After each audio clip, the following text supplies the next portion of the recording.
আসার পরে বড়বাবু বলছে কী ব্যাপার না এই ব্যাপার না তোমরা এখন বসো, ওইটা আমরা বসেছিলাম। তারপরে কিছুক্ষণ পরে 8:30টার দিকে আমাদের বলছে তোমরা এখন একটা দরখাস্ত লিখে আনো নি। এখন আমরা বলতেছি যে হচ্ছে তোমরা তো কই কিছু বলোনি, আমরা কি করে লিখে নিয়ে আসবো, তোমরা বললে তো আমরা লিখে নিয়ে আসবো। বলতে বলে যাও একটা দরখাস্ত লিখে আনো।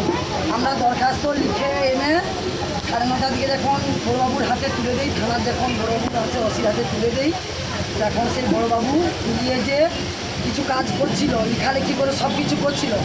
তারুর মধ্যে কি হলো বলতে পারবো না, কি একটা ফোন এলো। আসার পরে তারপরে সেই হসপিটালে গিয়ে বলছিলাম ওই মেয়েটাকে নিয়ে গিয়ে আমরা আবার একবার দেখাবো কি হচ্ছে নাই হচ্ছে। সেখানে দেখাতে গিয়ে তার বাবার গায়ে মুখি টিপসই করে নিয়ে আর কাগজপত্র যা ছিল হাতে নিয়ে সেইখানে হচ্ছে ছিল আমাদের গ্রামের পঞ্চায়েত আজভর ছিল। ওই আজভর সেখানে একটু হয়তো বলছে যে কেন আমাদের কাগজপত্র নিয়ে দিচ্ছ। এখান থেকে থানা থেকে বড়বাবু বলছে ওই ছেলেটা ওখানে দাঁড়িয়েছে, ওকে ধরে নিয়ে আয়। তো ওখান থেকে যখন ধরে নিয়ে আসে তখন বাইর থেকে কলা ধরে ঢুকিয়ে দিচ্ছে। আমরা জিজ্ঞেস করছি স্যার কেন নিয়ে যাচ্ছেন, কেন নিয়ে যাচ্ছেন?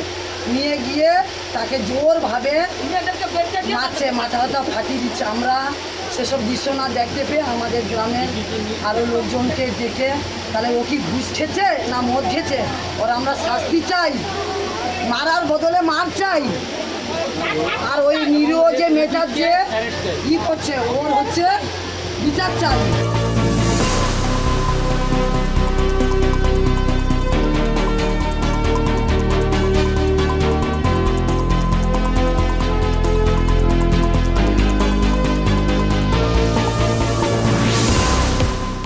আমাদের পঞ্চায়েত মেম্বারকে যেভাবে চোর ডাকাতের মতো মেরেছে, আপনারা ভিডিওটা হয়তো দেখতে পাবেন, খুব নিন্দনীয় ঘটনা।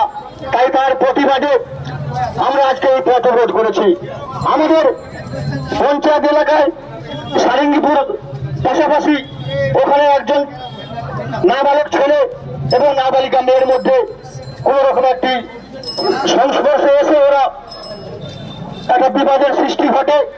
সেখানে তার প্রতিবাদে থানাতে ডায়েরি করতে আসার পরে ডায়েরি না নিয়ে আমাদের পঞ্চায়েত কর্মী এবং আমাদের গ্রামবাসীকে অকথ্য ভাষায় গালাগালি করে এবং প্রচন্ড মারধর করে। বন্ধুগণ, তার প্রতিবাদে আপনারা সামিল হন, আমাদের এই আন্দোলন চলবে। আমরা দেখিয়ে দিতে চাই যে মানুষ যখন দেওয়ালে আমাদের পিঠ থেকে যাবে তখন আমাদের একটা রাস্তা আছে, সংগ্রাম করা। সংগ্রাম করার স্বাধীনতা আমাদের আছে। সে স্বাধীনতা, গণতন্ত্রের স্বাধীনতা, সে স্বাধীনতা কেউ হস্তক্ষেপ করতে পারবে না।